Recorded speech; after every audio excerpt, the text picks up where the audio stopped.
Yeah, that's perfect. I'll take that. Frame it. Okay, Architecture Den, Series 2, Episode 1. Yeah. Or it feels like Series 1, Episode 1, in a way, doesn't it? Are we just going to pretend we never did Series 1? No, I think those will be like the dark The tapes. originals. Yeah? You know. Well, okay, if you've never listened to Architecture Den, are we saying go back and listen to Series 1? We are. We are? Mm-hmm. Well, okay, there you go, Mickey. There's lots of episodes out there. Check them out. These ones will be better. All right. Okay, well, there you go. Send in your comments. There we go. Change it. So, sometimes, well, I don't know, when I listen to a podcast I go to the best one, Yeah. listen to it, then listen to some of the others and work my way back through. So I think maybe come to Episode 1, Okay. Series 1. Do you think that's like our best episode? Series 1. Oh, I don't Episode know. 1. No, I don't think. Well, got any what good about the ones. Christmas one where we get a little bit tipsy? When people say, "Oh, I heard the Christmas one," I think, "Try the others." But anyway, it's a new series. Oh, yeah, sorry. Well, it's a new series, the yeah, big yeah. difference is, well, my name's Bill and this is Ben, yeah. and we've brought in our producer and general Here you go. expert, Mickey. Camera 3, wave. Yeah. Wave to the camera. Oh, hello. One of them. So Ben came to me and said we should do this great podcast, and it was done out of a rucksack, and it was incredibly good fun, and we did it surprisingly every Wednesday for a bit. We made these 10 podcasts, and unbelievably, thousands of people listened to it. I think mainly in the architectural and student community, but across the world. And Ben then persuaded me to turn the shed at the end of our sort of off a street near us into a podcast den, and we've spent a few months painting it and having a nice time. And It has taken a little bit longer than we thought. Just a little bit longer, considering I had a time hop thing on my thing that said and this time last year you were recording the Halloween episode, which was episode 3 or something.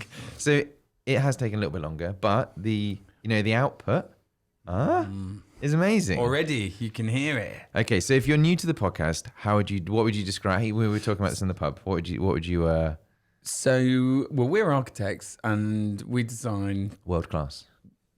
buildings. No, we do big buildings, mixed use, tall buildings, any like major large type of building, and it's quite complicated. And I think the aim of it was to demystify architecture a bit. So, how does it come to be? What's involved in creating it?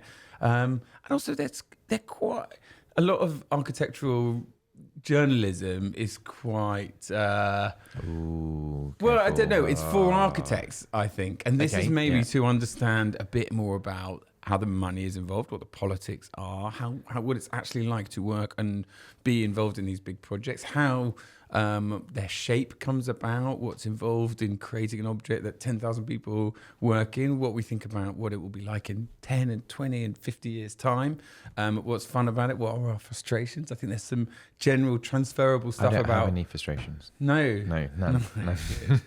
But I thought we got a lot of really good responses about the slightly more hot topics, like the money issue. Money. We had loads of people talk to us about.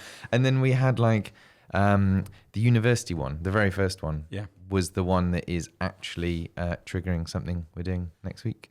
What's that? Well, we're doing a world tour, aren't we? UK tour. two stops is a tour because you have to drive between them. Where are we going? We are going to the two urban destinations of Leicester and Newcastle. Talk to me. Talk to me. Well, I'm excited about it. I'm really, really excited about it. So a couple of enterprising student unions got in touch and said, could we come and take our shtick on tour? So we are going to go and talk to Leicester University about God knows what. We're going to write that later this evening. That's episode 2. Okay. Episode 2, which we're going to record, is going to be all about our presentation. So the day that we do our Newcastle one, the day after, we'll issue the podcast, which is like the background to those presentations we did, which I think would be good to get all the students. We should literally make them hold up their phones. I can't wait. 'Cause we were You really can't wait. Well, I just You really think we were can't wait. both quite B-grade students, and we're now here, working on 2 different fantastic buildings. And it just seemed crazy to me 10, 15 years ago that I'd be here, and there must be so many people that feel like that who are graduating. I can't believe I studied at Newcastle, and like being invited back as an alumni to talk about it after doing okay but not great. It's really exciting. I think. Is it the same the same lecture hall that you used to go to? I hope so. To me, that's very exciting for you to get to go back. I want to take you around the big market, down to the quayside. You'll be like, triples for singles here. Viz. I'll show you where Viz is written in Newcastle. The magazine that we were joking around earlier. It's written on the big market. It's why there are so many Geordie characters in it.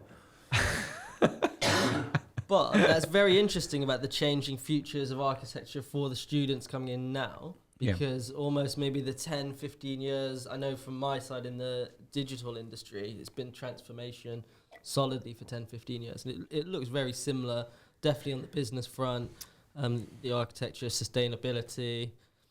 I do really hope that we get like a lot of engagement from the students. The more questions they ask, the more enjoyable the whole process is going to be. They're going to be really woke, Ben. They're going to say... We're going to be joking. Do you know how much glass is in that? So we are have all the facts of energy use and all our sustainable streets. We are going to be on top of that. Are we? I hope we are. And we are. It was Design Day today. If you guys have thoughts on that. What's Design Day? It was, so as you know, we mentioned, in fact, that brought up something else. So the architectural journalism, I wrote, the old stuff is dry, is what I wrote in shorthand. Wow. Well, we would never say that. We would never say that. This is a media review from a Hoxton agency. We have no responsibility over Mickey's output here, so 100%. But then there's some really exciting ones: the developer, blueprint, icon, and design. Obviously, you know design and the way they function on a few facets from art, design, and architecture. And then they had what was it called? I feel like we should introduce you. Yeah. You're just this third person that just happened to start talking. Come on. So we're architects. I'm Ben, I'm an architect. And you are? I work for visual agency now because I used to work for similar firms back in the day. So I spent my time in advertising, marketing, digital strategy for various podcasts, similar and big brands. Can I be honest? I still don't 100% understand how to use social media. Well, yeah, some of those words I'd heard before that Mickey just said. It was it Bulgarian? It sounded sort of European, familiar, but not all of them. Something about. So when people say social media, I'm like, yeah. I don't. You mean put images on Instagram? Social media is what you do when you're hiding from the rest of your family. Isn't it in the little? That's what I think of it as. This No, but I know Mickey came into our lives because we briefly worked together, and he was just like, "Oh, you guys are doing a podcast," and came and offered loads of advice, some of which will start to trickle through. But you could say added an air of professionalism. I could, yeah. No, I hope so. Digitalism. Yes, that's sort of familiar. Yeah, and I think that's... Do you use social media today, Ben, don't you? Well, I use Instagram a lot. Not really a lot. I just like putting images. I don't really do very much with it. I just put it on and don't think about it for 3 days and then come back and put another image on and go, why hasn't someone liked my images more? Why has someone liked their image of a meal more than my one? Which architect has the most fantastic Instagram? Oh, it's bloody Foster, isn't it? He's got a great... Do you think he's got a great Instagram? His he's just smashing it on Instagram, isn't he? Like that one big one on a rubber duck that he had in the swimming pool. I was like, yeah, it's just like it's cool. It's a unicorn, wasn't it? Yeah, but I don't really. Where's my bell? Where's my bell? He's the only person I'm not fully engaged. I like the way Liam Gallagher's got kind of 2 million followers following no one. That feels like the kind of thing that Norman Foster would do, like zero following. But how do you Sorry, gotta go off. How do you? What are we doing? Basically, what's going to happen is we're going to record a show each week. We're going to have a great time, and we're going to talk about architecture in the world. Not really just architecture, but things that architects would be interested in. I want to just issue it as an hour-long, 40-minute-long, single-file YouTube thing. You just get into it, but I'm missing a massive chunk of like the opportunity that we're doing by creating large amounts of content. Little bite, the Joe Rogan one being a perfect example, who is, a not too unobvious inspiration for this setup here. But Not you know, if you've heard series 1. but you know, little 5-minute clips, and they have much more focused titles, and people go, oh yeah, that's literally a sentence I want to know the answer to. Question, sorry, and they click on it. I like that. Little 5-minute clip. I guess the shtick from us is a bit getting over fear of failure. We make loads of mistakes, and it just makes you better. And don't be frightened of stuff. And I think there's people in the design world can be a bit precious about things, and that we're not. We make loads of mistakes. We're really good at some things. We're not very good at the other things. We're learning a lot from other people. What I want to do on this is hear from people and get loads of engagements and experiences. The bad ones are better, aren't they? Yeah, there's definitely more value in there. There is, and also it's easy. It's just more fun, and I that's really why we're going out to universities, to talk to people and hear about them, and that is a big part of us. And I think the other thing is, you just become an architect because you did a degree, then you go and get a job, and then you go and do your part 2. The world is changing. What are the great jobs for architectural graduates right now? You know, is it going to work for Sidewalk Labs? Is it going to work for a developer? Is it going to go and work for a public practice? Is it going to go and work for, you know, I don't know, a software architect? Like, what do people want to do? What do other people think the future is going to be? Come in and talk to us. We've got another mic. You know, we'll invite you here. I tried to build a bar, but my wife's telling me that I can't do that because it looks like a sad man cave at the end of the garden. Look after our kids, Bill. Yeah. Don't make a bar. That was quite an amusing part of building this whole podcast studio, was that no matter what I did, you were always like, yeah, and then we can build the bar. And I'm like, well, we haven't built the rest of the studio.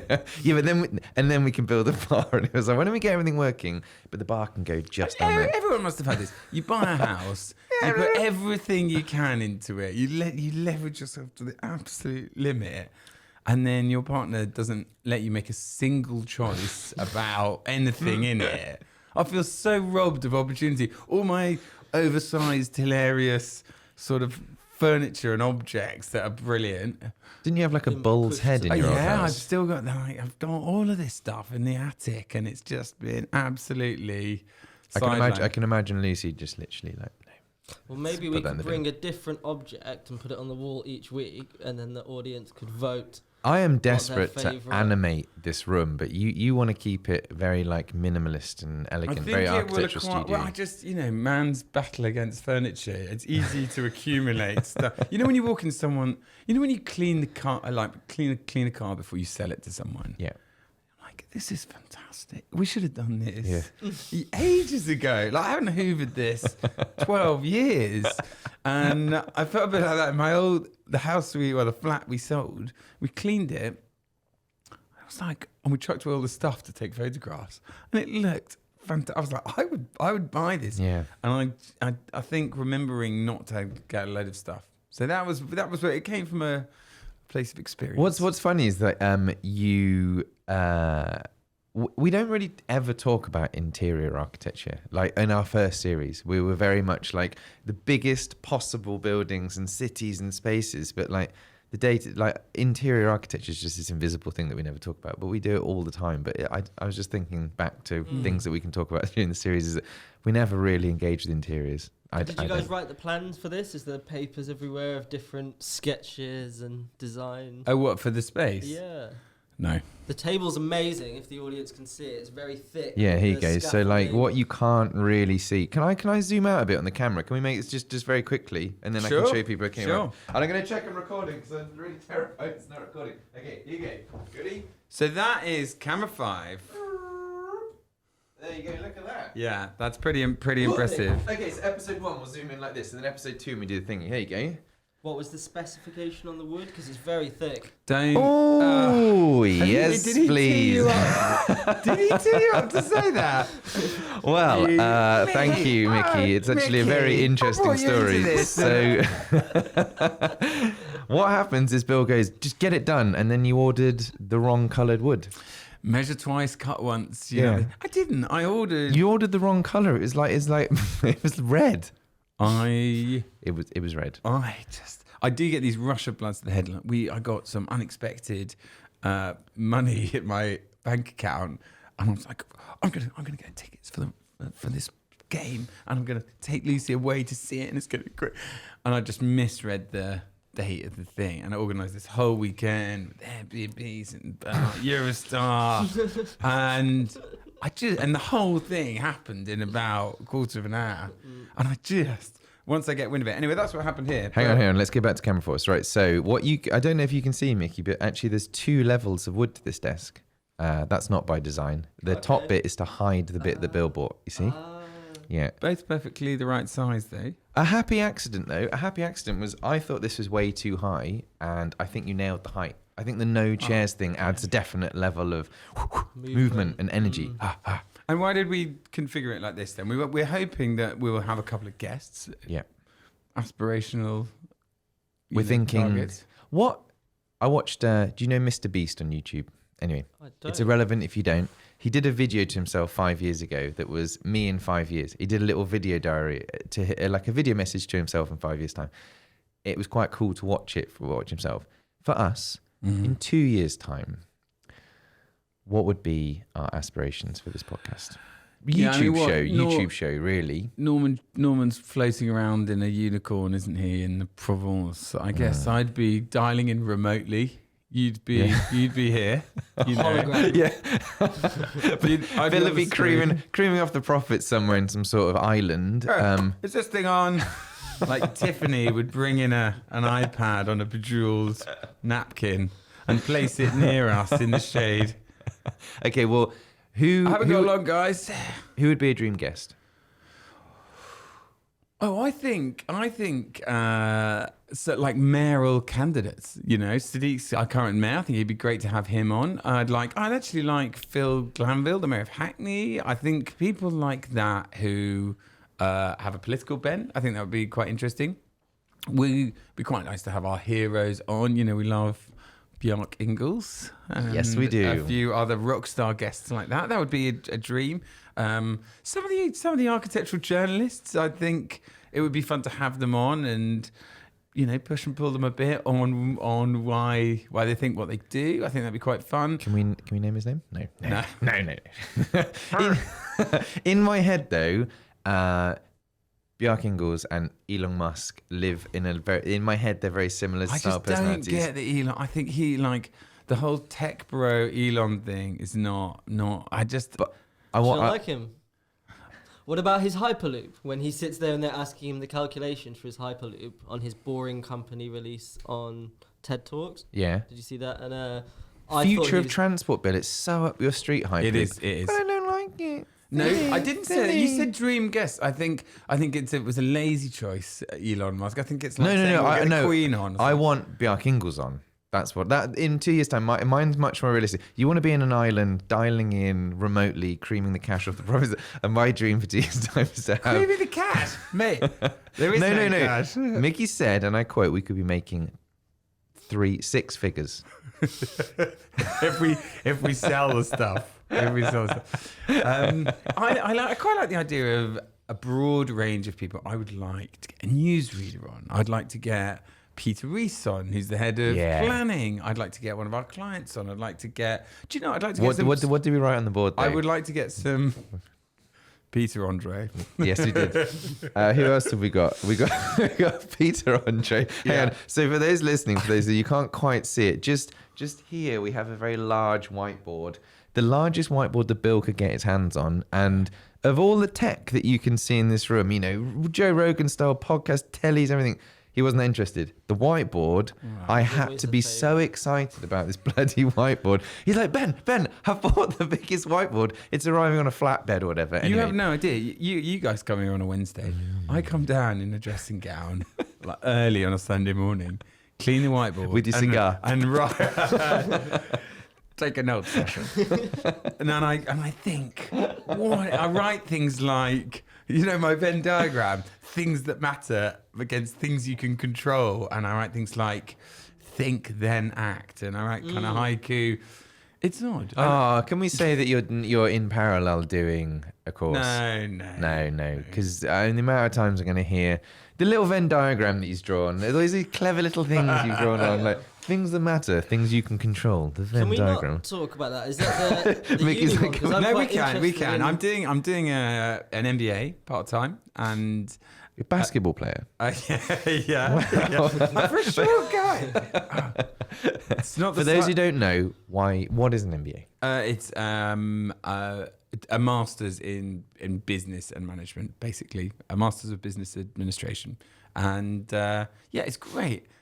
It's full of people who are about my age, mid 30s, In my 30s. late 30s, who are trying to learn about management and have an executive education, and it's so amazing. And I'm jealous. It's really fascinating. Yeah, and I keep dropping in and being like, yeah, that reminds me of this.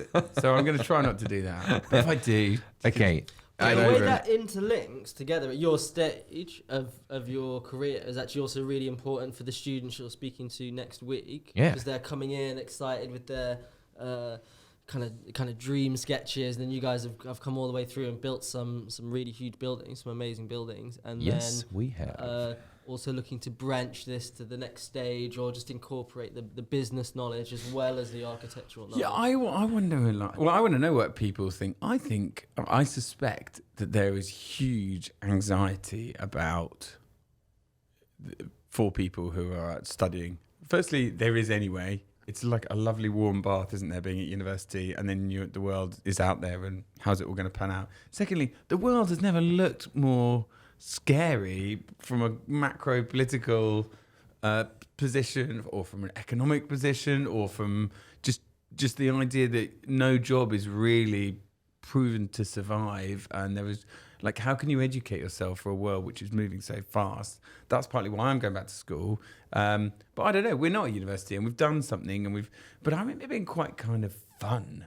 You know, oh, do you want to go and do you want to work for them, or do you want to work for them, or you know? And it felt like there was quite a lot of opportunity, even if none of it was very well paid or high profile. And I think now there is a thing of, well, am I going to get paid? Do I just go for a cause-driven thing? Is it, you know, am I doing a bad thing by working for a private organisation? You know, all of that stuff. But maybe I'm imagining that, and I hope Leicester, Dartford, will tell us when we're coming there next week. So I'm really looking forward to that. I know it sounds a bit like content creation, but it genuinely, the more people, every time we've had emails in, it's totally enriched what we do, because it kind of drives us, otherwise we get lost down our own little avenues. It's really helpful when people email or send stuff in. So we're going to try and generate as much kind of feedback from those guys next week. Yeah.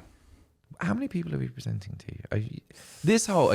One thing that I've learned more than anything else from you, Bill, which I'm very happy about, fear of failure. Just don't worry about it. Doesn't matter. But it does, you do lead yourself into situations where you think, how many people am I presenting to? Doesn't it sound slightly narcissistic? When I had to explain to my boss where I was going, I was like, I'm just doing a presentation. What's it about? Me. Yeah. I'm just talking about me. It's my favorite topic. I'll give you a run through. So, I mean, are we talking 10, 50, 100? You got to say, Leicester, a Tuesday night, 6:30. Thousands. I don't know, 50, 100, be good.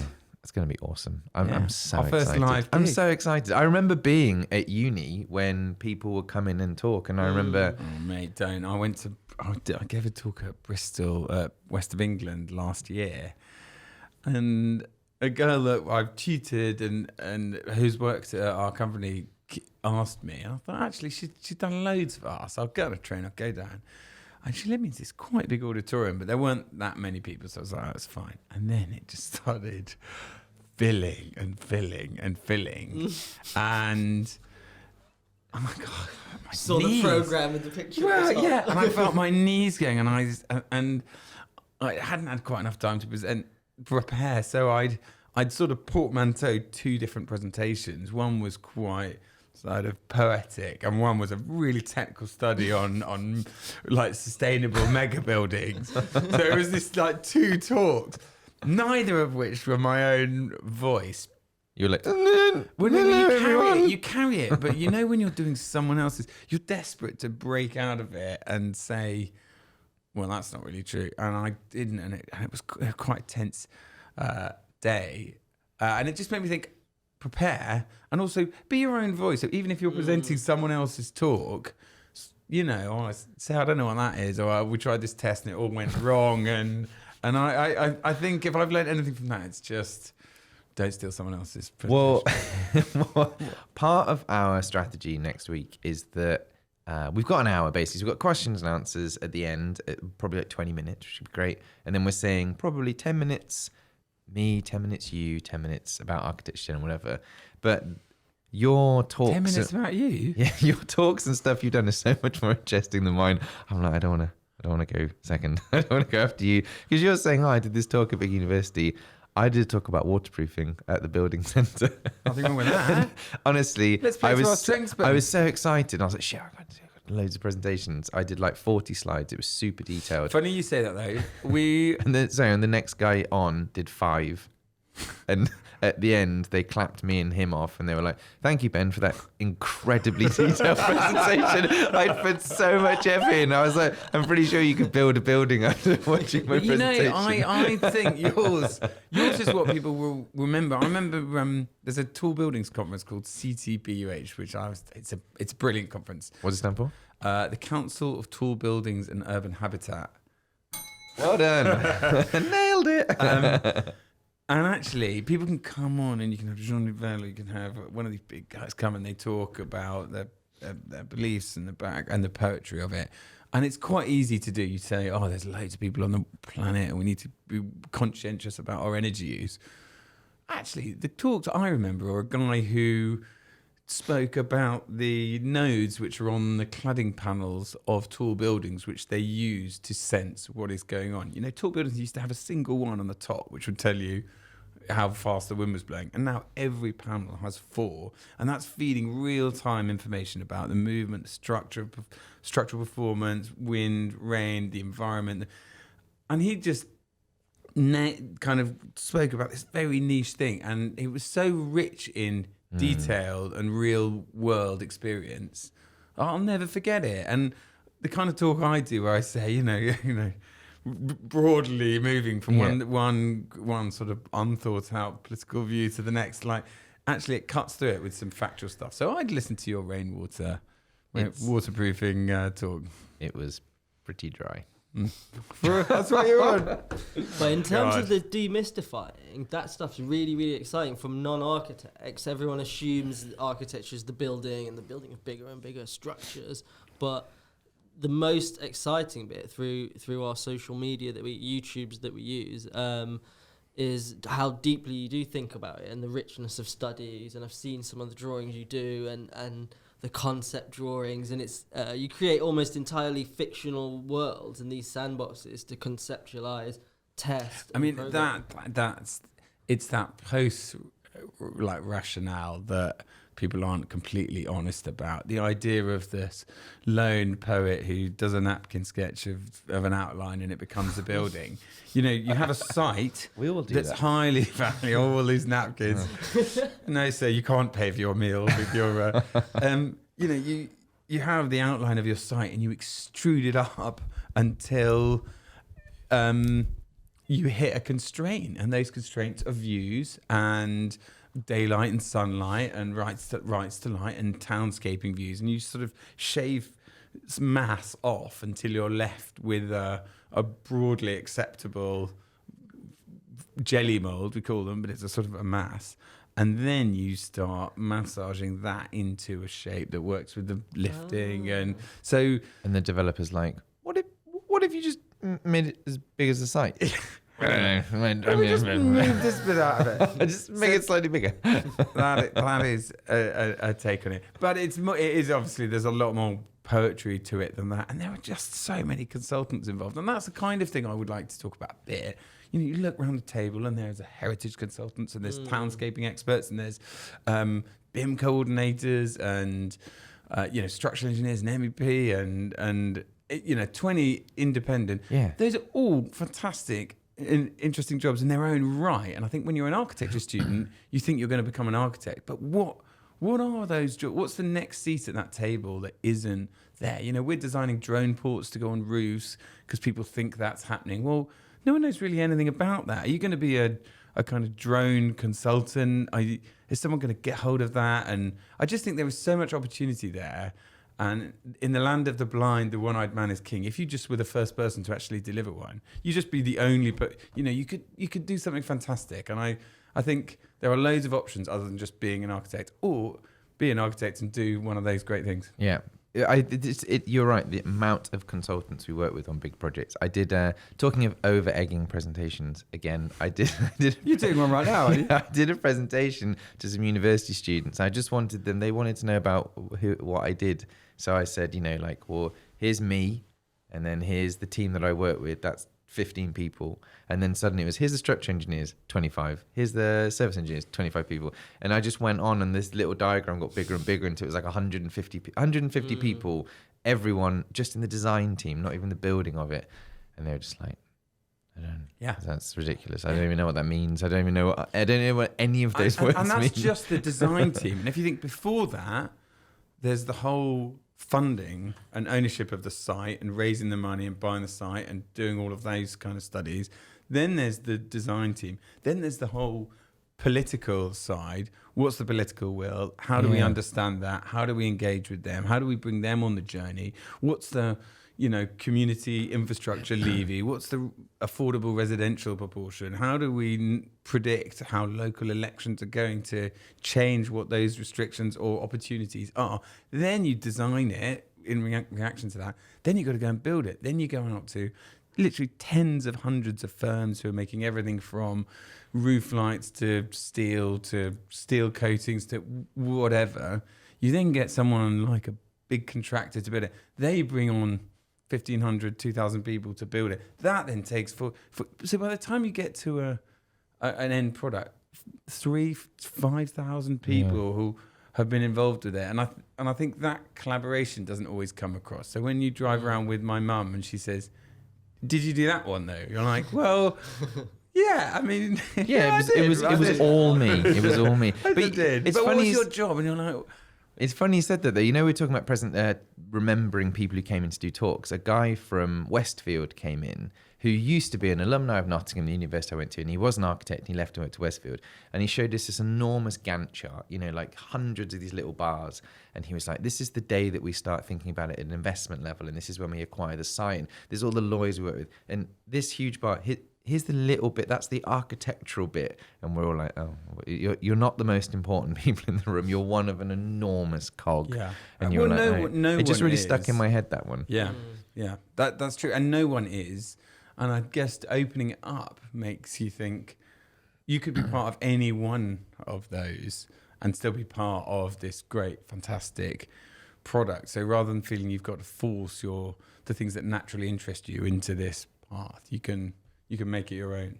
Yeah, I mean, this is why it's nice to have Mickey in the room, because we always kind of get like, we get so excited. It's like, what is the point of the show is that we want people to engage and ask us questions about any one of the things we've spoken about. How do they engage? How do they engage with the show? Well, is the website up and running? Yes. Yeah. When we go live, yeah, sure. Mickey, no pressure, but we do need someone with a ounce of Twitter's the best, isn't it? Yeah, you're probably right. Actually, we have architecture. We literally have architecture den on Twitter. We got that, architecture den. Tweet us. Yeah. I would say. And you got your Instagram. I've seen it. Yeah, we got Instagram. Yeah. Well, yeah. We do. No, of course we have Instagram. Yeah. And LinkedIn, but I think Twitter's the best because when I'm, hiding at work on this disabled loo, having a time out from my difficult, crushing commercial schedule, I can read it and respond. Essentially now, all I'm thinking is if anyone sees any sort of Twitter activity on our Twitter account, it's going to be like, oh, where's Bill? I should say I'm not taking the disabled loo off more needy. The amount of times I see a queue of wheelchair people knocking on the door and Bill's like, I'm on Twitter. Sweets coming out the door. Den's not going to retweet itself. People use it for changing into clothes that they get sent to work and they don't want to carry home. That's the main use of exactly. Well, okay, so we're at the 40-minute mark, 35, 40 minutes. So we're going to wrap this up for episode 1. Do we feel, Mickey, I'm going to talk to Mickey here, that we have everything we need to give people who are new to this program understanding what we're about? Yeah? How many episodes are we going to do? How many series are we going to do? 1. 50. Oh, you said you wouldn't say that. But you're very specific, don't say that. And I wanted to say it. Cool. Yeah? I think 50. Project 50. Project 50. I think Okay. 50. And it could continue because Joe Rogan started 1 a week, and then I think he does 3 a day now. Yeah, it's brilliant. He just talks for hours every day. Nothing more would make me happy than talk hours. Anyway, but the point was Project 50. So we're going to keep going, but we've been writing a few. We've got the whiteboard of ideas. Yes. Mm.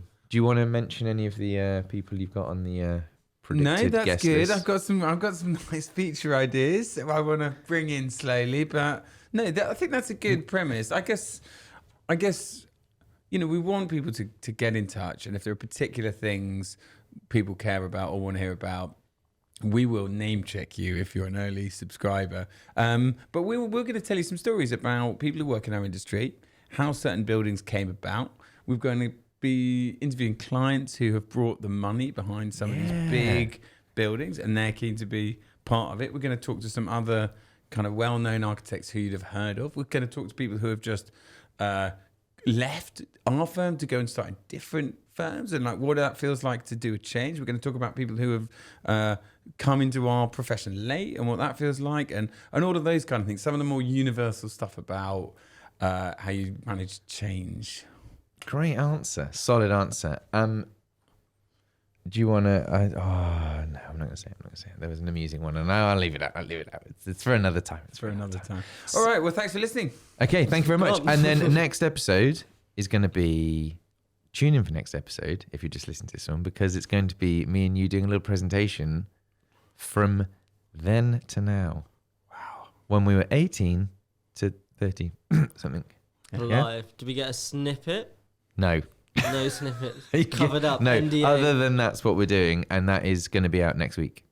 What's the date today? It's going to be out Friday. Every Friday morning I'm going to release one for 2